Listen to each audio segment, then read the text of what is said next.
RS football ഫാമിന്റെ പുതിയ വീഡിയോയിലേക്ക് എല്ലാ മാന്യപ്രേക്ഷകർക്കും സ്വാഗതം. നമ്മൾ ഇന്ന് സംസാരിക്കാൻ പോകുന്നത് എന്താ പറയാ, യുദ്ധം കഴിഞ്ഞിട്ട്, യുദ്ധം എന്ന് പറഞ്ഞാല് എമ്മാതിരി യുദ്ധം കഴിഞ്ഞിട്ട് ആ രാജ്യത്തിലെ രാജാവും അവിടുത്തെ പ്രജകളും സന്തോഷിക്കുന്ന ആ ഒരു നിമിഷം ഉണ്ടല്ലോ, ആ ഒരു നിമിഷത്തിലൂടെയാണ് അർജന്റീന ഫാൻസ്, അതേപോലെ തന്നെ ലോകത്തുള്ള എല്ലാ മെസ്സി ആരാധകരും കടന്നുപോയിക്കൊണ്ടിരിക്കുന്നത്. എമ്മാതിരി കളി എന്ന് പറഞ്ഞാല് ഇത്രയും ത്രില്ലടിച്ചൊരു മാച്ച് ഈ അടുത്ത കാലത്തൊന്നും അർജന്റീന കഴിഞ്ഞ 2022 വേൾഡ് കപ്പ് നേടിയപ്പോലും ചിലപ്പോൾ കണ്ടിട്ടുണ്ടാവില്ല. അതും സെക്കൻഡ് ഹാഫിലെ ഒരു 30 മിനിറ്റുകൾ. എന്താണ് ഈ ചങ്ങായിമാർ കാണിക്കുന്നത്? ഇതാണോ ടെൻഷൻ ഫ്രീ ആയിട്ട് ഇരുന്ന് കാണുന്ന കളി? വലിയ ടീമിനെ ഏറ്റുമുട്ടിയപ്പോ എന്തായിപ്പോ? ഇത് ഇംഗ്ലണ്ട് വലിയ ടീമാണെന്ന് സംഭവിച്ചിട്ടുണ്ടല്ലോ. എതിരാളികൾ പറഞ്ഞാൽ അർജന്റീനയുടെ എന്താ പറയാ, വിമർശകര്, അർജന്റീനയെ വിമർശിക്കുന്ന ആളുകൾ. ഇംഗ്ലണ്ട് വലിയ ടീമാണല്ലോ, ഒരു ഗോൾ അടിച്ചപ്പോ എന്തൊക്കെ സോഷ്യൽ മീഡിയ അപ്പൊ തന്നെ തുടങ്ങി ഇത് തീർന്നു. നിങ്ങൾ മനസ്സിലാക്കണം, ഇതിനു മുമ്പുള്ള 3 മത്സരങ്ങൾ കേബോ വെർദെ ആയിട്ടുള്ളതും അതേപോലെ തന്നെ നോർവേ ആയിട്ടുള്ളതും അതിനുശേഷം ഈജിപ്ത് ആയിട്ടുള്ള മത്സരമൊക്കെ ഉണ്ടായിരുന്നല്ലോ. ഇതിലൊക്കെ കംബാക്ക് അടിച്ചവർക്ക് ഇംഗ്ലണ്ട് ഒരു വിഷയമാണോ? നിങ്ങളൊന്ന് പറ, ഇംഗ്ലണ്ട് ഒരു വിഷയമാണോ? കഴിഞ്ഞ 2022 വേൾഡ് കപ്പ് ഫൈനലിൽ കാണിച്ചു തന്നല്ലേ ഫ്രാൻസിനെ, അതും എമ്മാതിരി ഫ്രാൻസിനെ. സെമിഫൈനൽ തുടങ്ങിയപ്പോൾ 2 കളിയിലും സ്പെയിന്റെ കളി നോക്കിക്കഴിഞ്ഞാൽ ഫ്രാൻസിന് വിധി എഴുതി കൊടുത്തു. ഇംഗ്ലണ്ട് വിസസ് അർജന്റീന മത്സരത്തിൽ ഇംഗ്ലണ്ടിന് വിധി എഴുതി കൊടുത്തു. അവർ രണ്ടുപേരും ലൂസേഴ്സ് ഫൈനലിൽ കളിക്കാൻ വേണ്ടി പോവാണ്. എന്താ അവസാനം? അങ്ങനെ സ്പെയിൻ വിസസ് അർജന്റീന. എന്തായാലും ഫിഫ ഒരു കാര്യം ലാഭിച്ചു, ഫൈനലിസം ആ ചുളുവിൽ വേൾഡ് കപ്പ് ഫൈനലാക്കിയിട്ട് നടത്താൻ വേണ്ടിയിട്ടുള്ള പരിപാടിയായിരുന്നു എന്നാണ്. അതുകൊണ്ടാണ് ഇത്രയും കാലം ഇത്രയും കാലം ഈ ഫൈനലിസമായി തള്ളി കൊണ്ടുപോയിട്ട് അത് ഉപേക്ഷിച്ചത്. ഇത് രണ്ടും കൂടി ഒരുമിച്ച് നടത്താനുള്ള പ്ലാൻ ആയതുകൊണ്ട്. എന്തായാലും ഫിഫ ഒത്തുകളിയും കാര്യങ്ങളൊക്കെ ആണല്ലോ, അപ്പൊ പിന്നെ ഇതും കൂടിയിട്ട് അങ്ങോട്ട് അതിൽ ഉൾപ്പെടുത്തിയാൽ മതി. ഇനിയിപ്പോ ഇതിൽ ആരാ ജയിക്കാന്ന് മാത്രം മനസ്സിലാക്കിയാൽ മതി. എമ്മാതിരി പോരാട്ട പീരീഡും. ഇവർക്ക് ഫസ്റ്റ് ഒന്നും കളിച്ചില്ലെങ്കിൽ കുഴപ്പമില്ല, സെക്കൻഡ് ഹാഫിൽ ഒരു 10-20 മിനിറ്റ് മതി കളി തീർക്കാന്നുള്ളതാണ്. മനുഷ്യനെ ടെൻഷൻ അടുപ്പിച്ച് ഇങ്ങനെ ഗ്യാസ് ഔട്ട് ആവാറില്ല, അങ്ങനത്തെ സിറ്റുവേഷനിലൂടെ കടന്നുകൊണ്ടാവുക മിക്ക ആൾക്കാരും. ഇതിപ്പോ 1-2 മത്സരമല്ല, കളിച്ച എല്ലാ മത്സരവും, നോക്കൌട്ട് റൗണ്ട് എല്ലാ മത്സരങ്ങളും ഇതാണ് പോയിക്കൊണ്ടിരിക്കുന്നത്. കളി തുടങ്ങിയപ്പോ ഫസ്റ്റ് ഹാഫിൽ എന്താ യുദ്ധം തന്നെയായിരുന്നു. എന്താ പറഞ്ഞാല് ആ ഒരു വീറും വാശിയും. നാഷണൽ ആന്തം തുടങ്ങിയപ്പോ, അർജന്റീന നാഷണൽ ആന്തം, ഞാൻ ഇതുവരെ ഇത്രയും എന്താ പറയാ അഗ്രഷനുമായിട്ട് ഒരു നാഷണൽ ആന്തം ആലപിക്കുന്നത് ഞാൻ അർജന്റീന ഫാൻസ് കണ്ടില്ല. അത്രയും സൗമ്യമായിട്ടൊക്കെ ഇരുന്ന് ചിലപ്പോൾ മെസ്സി ഒന്നും വായ അനക്കാതെയൊക്കെ ചിലപ്പോൾ ആന്തം ചൊല്ലുന്നത്. പക്ഷെ ഈ ഒരു മത്സരം തുടങ്ങുമ്പോൾ, ആ കളി തുടക്കം ഒരു കണ്ടവർക്ക് മനസ്സിലാൻ പറ്റും, അവര് എന്തൊക്കെയോ നേടാൻ വേണ്ടിയിട്ട് അത്രയും എന്താ പറയാ, എന്തൊക്കെയോ ഇതിനു മുമ്പുള്ള പകകളും അതേപോലെ ഇതിന്റെ ഒരുപാട് ബാക്കിൽ ഒരുപാട് സ്റ്റോറികളുണ്ട്. ഇതിനൊക്കെ വേണ്ടിയിട്ടാണ് അവർ ഈ കളിക്ക് വരുന്നതെന്ന്. അതിനനുസരിച്ച കളി തന്നെയായിരുന്നു. തുടക്കം ഒരു 2 ടീമുകളും ഫൗളുകളും കാര്യങ്ങളൊക്കെ ആയിട്ട് വിട്ടുകൊടുക്കാൻ തയ്യാറായിരുന്നു. 2 ടീമുകളും ഫസ്റ്റ് ഹാഫ് കഴിഞ്ഞപ്പോൾ 12 ഫൗളുകൾ, 2 യെല്ലോ കാർഡുകൾ, 0 ഓൺ ടാർജറ്റ്. 2 ടീമുകളും ഗോൾ മുഖത്തിലേക്ക് അനങ്ങാൻ വിട്ടിട്ടുണ്ടായിരുന്നില്ല. അമ്മാതിരി കളിയായിരുന്നു. ഇംഗ്ലണ്ട് ടീമിനെ മൊത്തത്തിൽ 2-3 പ്ലേയേഴ്സിനെയൊക്കെ മാറ്റി നിർത്തിയിട്ടാണ് സാക്കനെയും അതേപോലെ തന്നെ മധുക്കി, എസെ, ഇങ്ങനെയുള്ള ഒരുപാട് പേരെ മാറ്റി നിർത്തിയിട്ടാണ് പുതിയൊരു സ്റ്റാർട്ടിംഗ് ലെവൻ തന്നെയാണ് തുഷേൽ പരീക്ഷിച്ചത്. അർജന്റീന ഭാഗത്ത് സിമിയോണി മാത്രമാണ്, ഡിപ്പോളിന് പകരം സിമിയോണി മാത്രമാണ് മാറ്റം വന്നിട്ടുണ്ടായിരുന്നത്. 2 ടീം നോക്കിയാൽ തുല്യ ശക്തികളുടെ കളി എന്ന് പറഞ്ഞാൽ ഏത് സമയം ഒരു ഗോൾ വീഴാം. പക്ഷെ ആ ഗോൾ വീഴാതിരിക്കാൻ 2 ടീമും ആ കഠിന പരിശ്രമം നടത്തുന്നുണ്ടായിരുന്നു. അങ്ങനെ ഗോൾ രഹിത സമനിലയിൽ പിരിഞ്ഞ ഹാഫ് ടൈമിന് ശേഷം സെക്കൻഡ് ഹാഫ് തുടങ്ങി. 10 മിനിറ്റിന് ശേഷം 55-ാം മിനിറ്റിൽ 10 മിനിറ്റ് വേണ്ടി വന്നുള്ളൂ ഗോർഡൻ എന്ന് പറയുന്ന ഇംഗ്ലണ്ടിന്റെ ആ വിങ്ങർ ഗോൾ സ്കോർ ചെയ്യാൻ. ഒരു മൊളീനയുടെ ഒരു മിസ്സിലാണ് ആ ഗോൾ വരുന്നത്. സുന്ദരമായ ഒരു കൗണ്ടറിലൂടെ ഇംഗ്ലണ്ട് ഗോൾ സ്കോർ ചെയ്യാണ്. ഇംഗ്ലണ്ട് ഈ കളിയിൽ ചെയ്ത ഏറ്റവും വലിയ തെറ്റ്. അർജന്റീനയ്ക്കെതിരെ ഗോൾ അടിക്കണമെങ്കിൽ നിങ്ങൾ അടിച്ചോളി, വിസിലടിക്കാൻ സെക്കൻഡുകൾ മാത്രം ഉള്ള സമയത്ത് വിസിലടിക്കുക, ഗോൾ അടിക്കുക, വിസിലടിക്കുക, കളി അവസാനിപ്പിക്കുക. അല്ലാതെ ഇത്രയും മിനിറ്റുകൾക്ക് മുന്നേ ഗോൾ അടിച്ചു കഴിഞ്ഞാൽ ഇതിനു മുമ്പ് നിങ്ങൾ കണ്ടതാണ് ആ ഒരു അർജന്റീന. അതിനുശേഷം നിങ്ങൾക്ക് ട്രൈ ചെയ്യാത്. പക്ഷെ നിങ്ങൾ ഡിഫൻസിലേക്ക് വഴങ്ങി. നിങ്ങൾ ചെയ്ത അടുത്ത തെറ്റ്, തുഷേൽ എന്ന് പറയുന്ന കോച്ചിന്റെ ഇന്നത്തെ ഏറ്റവും വലിയ മണ്ടത്തരം. എന്താ പറഞ്ഞാൽ ഇംഗ്ലണ്ട് പുറത്തു പോകാൻ ഉണ്ടായ ഒരേ ഒരു കാരണം, അർജന്റീനയെ പോലെ ഒരു ടീമിന് ഇങ്ങനെ കംബാക്കുകൾ ഇങ്ങനെ തുടർച്ചയായിട്ട് 3 മത്സരങ്ങളിൽ അടിച്ചു കൂട്ടിയിട്ട് സെമിഫൈനലിൽ എത്തി നിൽക്കുന്ന ടീമിനോട് കട്ട ബസ് പാർക്കിംഗ്. ഇതെന്താ മെക്സിക്കോ എന്ന് വിചാരിച്ചോ? സാക്ഷാൽ ലയണൽ മെസ്സി, മിഷിഹയുടെ അർജന്റീന നിങ്ങൾ ആലോചിച്ചില്ല. അവര് കാണിച്ചു തന്നല്ലേ 2-3 മത്സരങ്ങൾ, നിങ്ങൾ അതിൽ നിന്നെങ്കിലും കണ്ടുപഠിക്കണമായിരുന്നു. ഡിക്ലൻ റൈസ് എന്തോ പറഞ്ഞിട്ടുണ്ടായിരുന്നു, മെസ്സിയെ ശ്വാസം വിടാൻ അനുവദിക്കില്ല എന്ന്. ശ്വാസം വിടാൻ പോയിട്ട് ഡിക്ലൻ റൈസ് 70-ാം മിനിറ്റിൽ അങ്ങനെ സബ്സ്റ്റിറ്റ്യൂട്ട് ചെയ്ത് പോയി. മെസ്സി എന്ന് പറയുന്ന ചങ്ങായി 39 കാരണം ആലോചിക്കണം. ഈ ചങ്ങായി ആ ഒരു 90+9 മിനിറ്റും 90+10 കഴിഞ്ഞ് 11 മിനിറ്റ് ഒക്കെ ആയിട്ടുണ്ട്, അതുവരെ കളിച്ചിട്ടാണ് കളം വിടുന്നത്. നിങ്ങൾ ഗോളെല്ലാം അടിക്കാൻ പറ്റാതെ ആക്കുള്ളൂ, അസിസ്റ്റ് കൊടുത്തിട്ട് കളി ജയിപ്പിക്കാന്നുള്ള കാര്യം ഒന്നും മറന്നോ നിങ്ങൾ? അങ്ങനെ മെസ്സിയെ നിങ്ങൾക്ക് നിശബ്ദമാക്കാൻ കഴിയില്ല.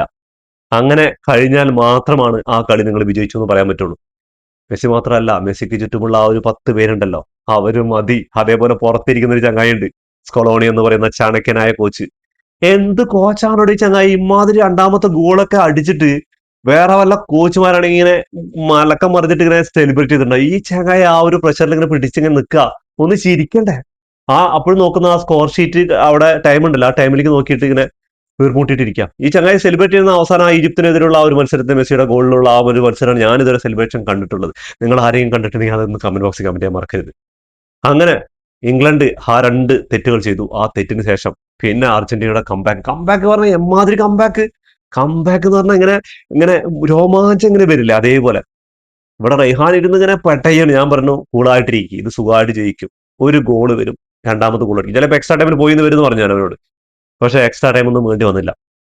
ഇതിപ്പോ അവസാനം രണ്ട് മത്സരം ഇങ്ങനെ തന്നെയാണ്. എക്സ്ട്രാ ടൈമും വേണ്ട, ഒരു കോപ്പും വേണ്ട. അതിന് മുമ്പ് തന്നെ തീരുമാനമാക്കി തരും. അങ്ങനെ അവസാനത്തെ 5 മിനിറ്റില് 80 മിനിറ്റുകൾ പോയിക്കൊണ്ടിരിക്കുക. അപ്പൊ ഇങ്ങനെ നെഞ്ചിടിപ്പുകൾ ഇങ്ങനെ കൂടിക്കൂടി വരിക, ശ്വാസം വിടാൻ സാധിക്കുന്നില്ല, അങ്ങനെയുള്ള കണ്ടീഷനിലൊക്കെ പോയിക്കൊണ്ടിരിക്കുക. അപ്പോഴാണ് എൻസോ ഫെർണാണ്ടസിന് ഒരു കിടിലം ഗോൾ. ഈ ചങ്ങായി 2-3 അറ്റംപ്റ്റ് അതിന് മുമ്പ് നോക്കിയിട്ടുണ്ടായിരുന്നു. ബെല്ലിഹാമിന് അതറിയാം ഈ ചങ്ങായ ഗോൾ പോസ്റ്റിനുള്ളിൽ തറക്കും. ബെല്ലിഹാം പക്ക ഒരു ടാക്കിളിന് ശ്രമിച്ചാണ്, പക്ഷെ ബെല്ലിഹാം പറന്നെത്തുമ്പോഴേക്കും ഗോൾ വല ചുംബിച്ചിരുന്നു. ആ ഒരു ബോൾ എൻസോ ഫെർണാണ്ടസിന്റെ കിഡിലോസ്കി. എന്താ പറഞ്ഞാൽ കഴിഞ്ഞ വേൾഡ് കപ്പിലും ചങ്ങായി മാതിരി ഗോളുകളൊക്കെ അടിച്ചിട്ടുണ്ട്. അതേപോലെ അടിപൊളി ഗോൾ. അതേപോലെ എടുത്തു പറയേണ്ടത് മാക്കാലിസ്റ്റർ. ഇന്ന് 2 ഗോളുകളാണ്, ഒരു ഹെഡറും ഒരു ലോങ് റേഞ്ച് ഷോട്ടും. രണ്ടും ഞാൻ ഉള്ളിക്കായിരുന്നു വിചാരിച്ചതാ. രണ്ടും ബാറിന് തട്ടിയിട്ട് പുറത്തു പോവുക. പിന്നെ ഇംഗ്ലണ്ടിന്റെ ഗോൾ കീപ്പറും ഗോൺസാലസിന്റെ ഒക്കെ എണ്ണം പറഞ്ഞ ഷോട്ടുകളാണ് സേവ് ചെയ്ത് വിട്ടു, ഹെഡറുകളൊക്കെ സേവ് ചെയ്ത് വിട്ടു. ആള് നല്ലൊരു പോസിറ്റീവ് എനർജി ഉണ്ടായി കൊടുത്തിട്ടുണ്ട് ഇംഗ്ലണ്ട്. പക്ഷെ ഇംഗ്ലണ്ട് ചെയ്തൊരു മണ്ടത്തരം എന്ന് പറഞ്ഞാൽ മെക്സിക്കോക്കെതിരെ ക്വാർട്ടർ ഫൈനലിൽ 3-2 പുറകിൽ പോയിട്ട്, അതും 10 പേരുമായിട്ട് ഞങ്ങൾക്ക് മെക്സിക്കോനെ പിടിക്കാൻ പറ്റിയാണ് ഈ അർജന്റീന ഞങ്ങൾക്ക് പിടിക്കാൻ പറ്റും 11 പേരായിട്ടെന്ന് വിചാരിച്ചു. അങ്ങനെ തുഷേലിന്റെ സബ്സ്റ്റിറ്റ്യൂട്ടുകളൊക്കെ വന്നത് ആ ഒരു ലെവലിലേക്ക് 5 പേരായിട്ട് ഡിഫൻസിലും കാര്യങ്ങളൊക്കെയാണ്. പക്ഷെ ഒരു സൂചി ഇടാൻ ഗ്യാപ്പ് കൊടുത്താൽ അതിലൂടെ കയറ്റുന്ന ആൾക്കാരാണ് ഈ അർജന്റീനക്കാരെന്ന് മനസ്സിലാക്കി തന്ന ഒരു മത്സരമാണ്. അതും ഈ അവസാനം കളി കഴിയാൻ. ഇനിയിപ്പോ ഇംഗ്ലണ്ട് വിചാരിച്ചിട്ട് എക്സ്ട്രാ ടൈമിലേക്ക് പോട്ടെന്ന്, വേണ്ട, എക്സ്ട്രാ ടൈമിന്റെ ആവശ്യമൊന്നുമില്ല. എക്സ്ട്രാ ടൈമിന് മുന്നേ തന്നെ സബ്സ്റ്റിറ്റ്യൂട്ടുകളൊക്കെ ചടപടാന്ന് ഇറക്കിയിട്ടുണ്ട്. സ്കൊളോണിയും തുഷേലും സബ്സ്റ്റിറ്റ്യൂട്ടുകൾ ഇറക്കിയപ്പോ ആരാ വിജയിച്ചത്? അവിടെ വിജയിച്ചത് ആരാ? നമ്മുടെ സ്കൊളോണിയുടെ സബ്സ്റ്റിറ്റ്യൂട്ടുകൾ. ലൗതാറോ മാർട്ടിനസും അതേപോലെ തന്നെ ആരൊക്കെയാ വന്നത്, മോണ്ടിയാലും ഗോൺസാലസും ഓട്ടോമെന്റിയും ഒക്കെ വന്ന് എന്താ പറയാ, തിമിർത്ത് കളിക്കാന്ന് പറയാം, തിമിർത്ത് കളിക്കുക. ആരും ഒരാളും ഇന്ന് മെസ്സിയുടെ ഒക്കെ അവസാനത്തെ 20 മിനിറ്റുകൾ കണ്ടു കഴിഞ്ഞാൽ കണ്ടു തലപ്പെടും. ഞാൻ മെസ്സി ഇത്രയും എന്താണ് അഗ്രഷനും അതേപോലെ ഇത്രയും ബോളിന് വേണ്ടി പ്രസ്സിങ്ങും കാര്യങ്ങളൊന്നും ഞാൻ ഇതുവരെ കണ്ടിട്ടില്ല. ഞാൻ ഫസ്റ്റ് ഹാഫിലെ കണ്ട മെസ്സിയെ പോയി ഒന്ന് പ്രസ് ചെയ്യുന്ന പറയുന്ന ഞാൻ ഇങ്ങനെ പറഞ്ഞുകൊണ്ടിരിക്കേണ്ടായിരുന്നു. പക്ഷെ സെക്കൻഡ് ഹാഫിൽ ആ വിജയം അത് അനിവാര്യമാണ്, ആ ഒരു ഗോൾ അനിവാര്യമാണ്.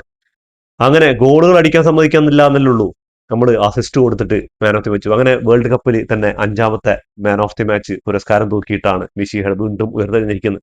ഒരു പ്രാവശ്യമൊക്കെ ഉയർത്തെഴുന്നേൽക്കുക ശരി, ഇത് തുടർച്ചയായിട്ട് 1, 2, 3, 4 മത്സരങ്ങളിൽ ഉയർത്തെഴുന്നേൽക്കോടോ. അങ്ങനെ ഗോൾഡൻ ബൂട്ട് റേസിൽ ഏറ്റവും ടോപ്പിലാണ്. ഇനി എംബാപ്പയൊക്കെ അവിടെ യൂസിയസ് ഫൈനലിൽ കളിച്ച് അങ്ങനെ സൈഡ് വഴിക്ക് പോവാം. അങ്ങനെ ഈ വേൾഡ് കപ്പ് സ്പെയിനിൽ തോൽപ്പിച്ച് തൂക്കുകയാണെങ്കിൽ ഒരു കയ്യിൽ ഗോൾഡൻ ബൂട്ടും ഒരു കയ്യിൽ ഗോൾഡൻ ബോളും പിന്നെ തലയിൽ വേൾഡ് കപ്പും ചുമന്നിട്ടൊരു നടത്തമുണ്ടാവും. എന്റെ പോലെ അത് ആലോചിക്കുമ്പോ ഇപ്പൊ തന്നെ അങ്ങോട്ട് കുളിര് കോരാണ് മോനെ, കുളിര് കോര. എന്താ പറയാ, ഓരോ അർജന്റീനക്കാരനായി ഇരിക്കുന്നതിൽ അത്രമാത്രം നമുക്ക് ഇത് അർജന്റീനക്കാർക്ക് മാത്രമല്ല ടെൻഷൻ അടിപ്പിക്കുന്നത്.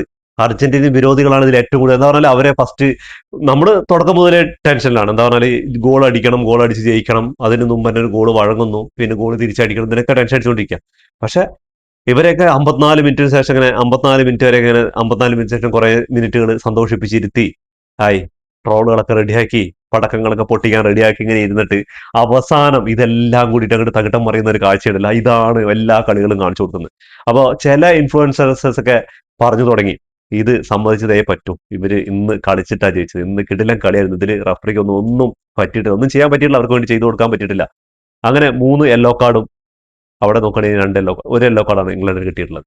ഞാൻ ആ ഫസ്റ്റ് ഹാഫിൽ കുട്ടി റൊമോരയ്ക്കും ലിസാൻഡ്രോ മാർട്ടിനസിനൊക്കെ യെല്ലോ കാർഡ് കിട്ടിയപ്പോൾ അതിന് ലിസാൻഡ്രോന്റെ സെക്കൻഡ് ഹാഫിൽ പിൻവലിച്ചു. പക്ഷെ പണി പാളോന്ന് വിചാരിച്ചു, റെഡ് കാർഡ് എപ്പോൾ വേണമെങ്കിൽ നടക്കാം, അമ്മാതിരി ഫൈറ്റുകളായിരുന്നു. പക്ഷെ സെക്കൻഡ് ഹാഫിൽ നോക്കി കഴിഞ്ഞപ്പോൾ ഇംഗ്ലണ്ട് ചെയ്ത ഒറ്റൊരു മണ്ടത്തരം, ബസ് ബ്ലോക്ക്, കാർ പാർക്കിംഗ്, ആ ലോ ബ്ലോക്ക് ചെയ്ത് കളിക്കാനുള്ള തീരുമാനമാണ് അവരുടെ ഏറ്റവും വലിയ വിനയം. എന്താ പറഞ്ഞാൽ ഈ എമ്മാതിരി ക്രോസുകൾ ഇട്ട് കൊടുത്തിട്ടാണ് എണ്ണം പറഞ്ഞ ഇങ്ങനെ വെടികുണ്ടകൾ വരുന്ന പോലെ, റോക്കറ്റ് വരുന്ന പോലെയാണ് ആ ഒരു എന്താണ് ഇംഗ്ലണ്ടിന്റെ പെനാൾട്ടി ബോക്സിലേക്ക് തെലങ്ങും വിലങ്ങും സെറ്റ് പീസുകളാണ്. ഏത് സമയം ഒരു ഗോൾ വീണം അതിന് മക്കാലിസ്റ്ററും അതേപോലെ എൻസോ ഫെർണാണ്ടസും ഒക്കെ കഠിനമായി ശ്രമിച്ചു. പക്ഷെ തല വെച്ച് ഹെഡ് ചെയ്യാൻ വേണ്ടിയിട്ട് അർജന്റീന സ്ട്രൈക്കറായ ലൗതാറോ മാർട്ടിനസ് തന്നെ വേണ്ടി വന്നു. സിമ്പിൾ ആയിട്ട്, അതും മെസ്സിയുടെ ഒരു സിമ്പിൾ അസിസ്റ്റ്. എന്റെ പൊന്നോ ഒന്നും പറയണ്ട. അതേപോലെ മെസ്സി എന്റെ പൊന്നോ, നിങ്ങൾ എന്ത് മനുഷ്യനാണ്! ഈ 39ാമത്തെ വയസ്സിൽ ലാസ്റ്റ് ഡാൻസ് പറഞ്ഞാൽ ഇമാതിരിയൊക്കെയാണ്. ബ്രേക്ക് ഡാൻസ് അല്ല കളിക്കുന്നത്, ബ്രേക്ക് ഡാൻസ്.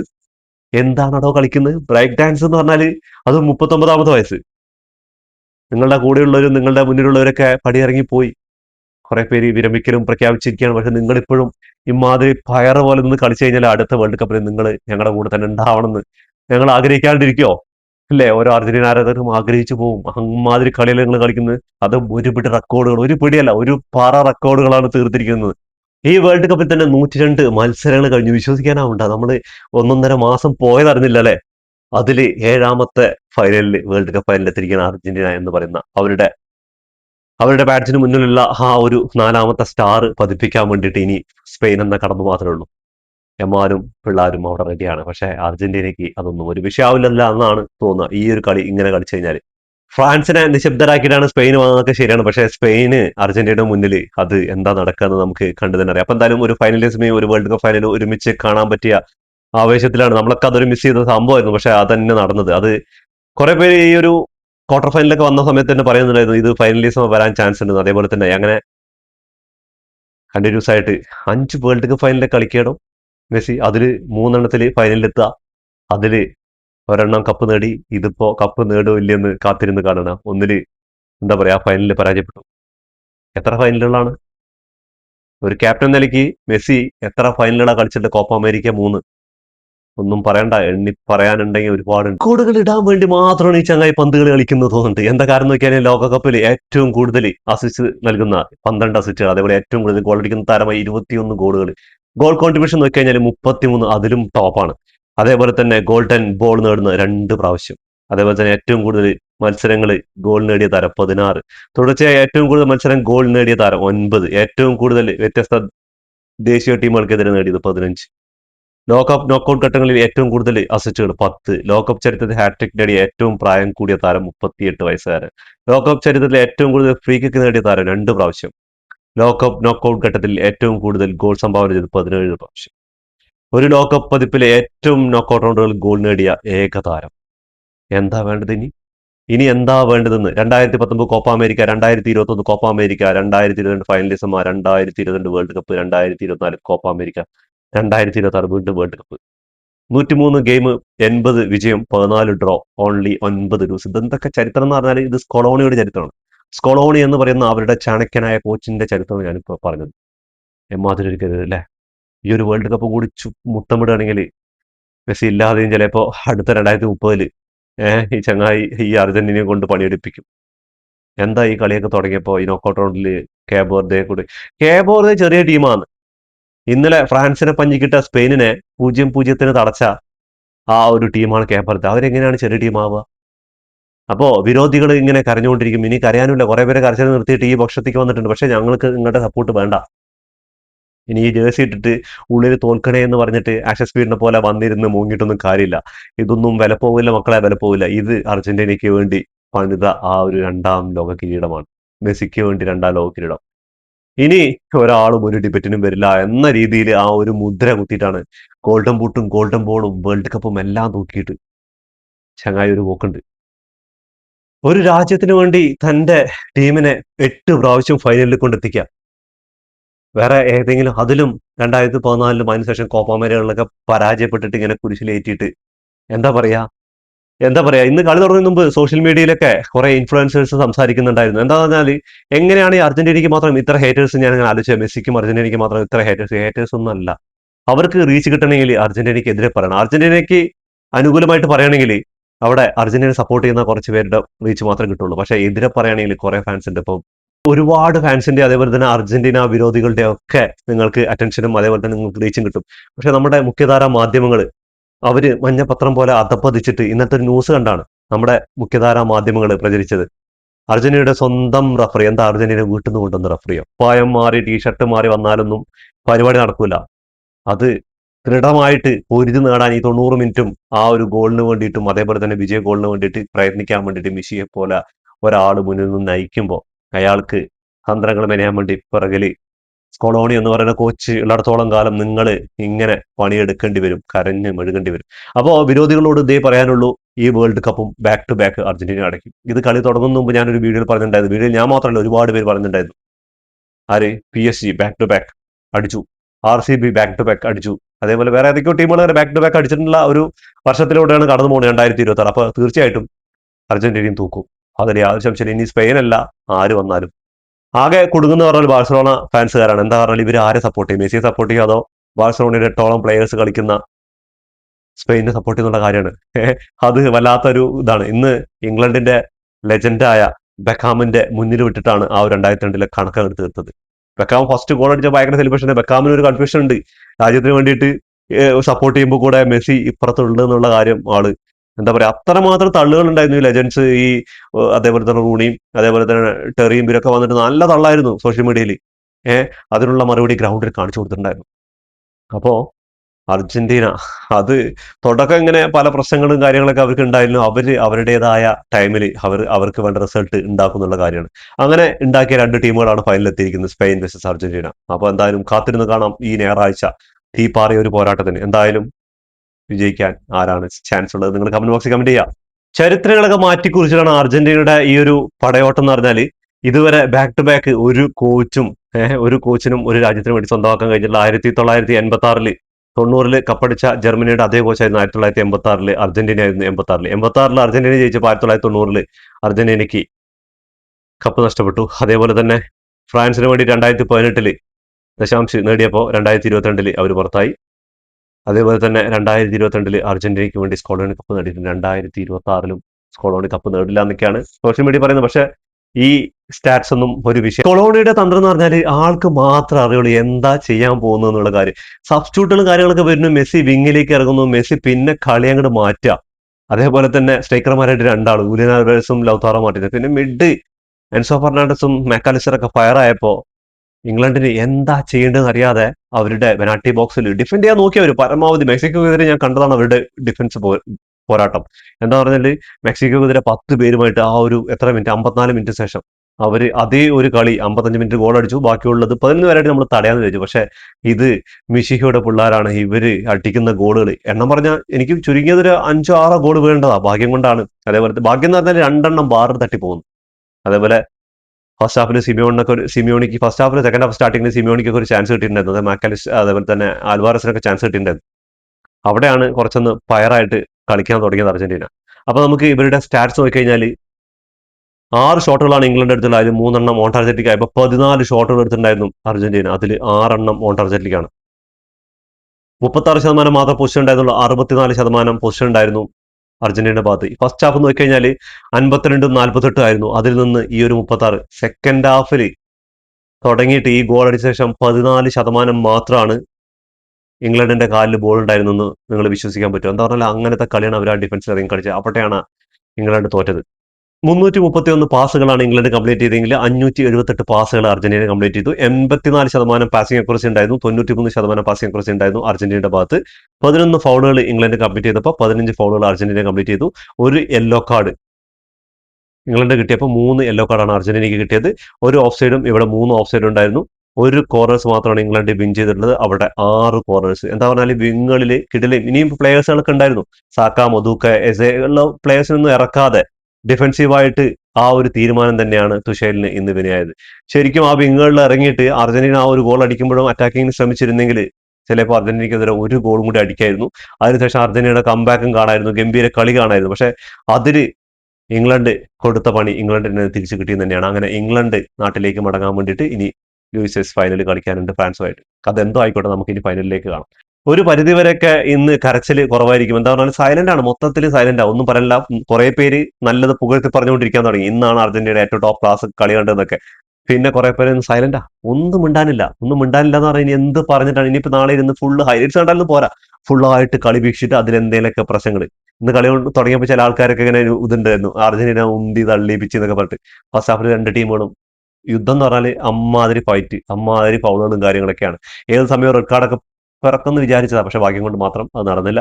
അങ്ങനെ അർജന്റീന വീണ്ടും ഫൈനൽ തിരിക്കണം. അർജന്റീന ഫാൻസിനൊക്കെ നാളെയല്ല ഇന്ന് തല നിവർത്തി എല്ലാവരുടെ മുന്നിലൂടെ ഇങ്ങനെ നടക്കും. ഇനി ഒരേ ഒരു മത്സരം, അവരുടെ രണ്ടാമത്തെ ബാക്ക് ടു ബാക്ക് ചാമ്പ്യന്മാരാകാൻ വേണ്ടിയിട്ട്. അപ്പൊ അതിന് വേണ്ടിയുള്ള കാത്തിരിപ്പാണ്. ഇനി 2 ദിവസങ്ങൾ മാത്രമല്ല, അതിനിടയിൽ യുഎസ് ഫൈനൽ ഉണ്ട്. അതോടുകൂടി ഈ വേൾഡ് കപ്പ് നമ്മൾ വിട്ട പറയുകയാണ്. ഇനി ക്ലബ് ഫുട്ബോളിന്റെ കാലത്തിലേക്ക് കടക്കണം. അപ്പൊ എന്തായാലും ഇതോടുകൂടി ഈ വീഡിയോ അവസാനിക്കുന്നു. ഫുട്ബോൾ ലോകത്തെ പുതിയ വിശേഷങ്ങളുമായി നമ്മൾ വീണ്ടും കാണാം. ഈ വീഡിയോ ഇഷ്ടപ്പെട്ടാൽ ലൈക്ക് ചെയ്യുക, ഷെയർ ചെയ്യുക, സബ്സ്ക്രൈബ് ചെയ്യുക. അത് നിങ്ങളുടെ വിലപ്പെട്ട അഭിപ്രായങ്ങളും നിർദ്ദേശങ്ങളും കമന്റ് ചെയ്യാൻ മറക്കരുത്. എന്താ പറയുക, നമ്മൾ ഇത്രയും റിസ്ക് എടുത്ത് ഇത്രയും എഫേർട്ട് എടുത്ത് വീഡിയോ ചെയ്യുമ്പോൾ നിങ്ങളുടെ കമന്റുകൾ കിട്ടുമ്പോൾ അത് വായിക്കുമ്പോൾ അതിനുള്ള റിപ്ലൈ തരുമ്പോഴൊക്കെ അതിന് മനസ്സിന് വല്ലാത്തൊരു സുഖമാണ്.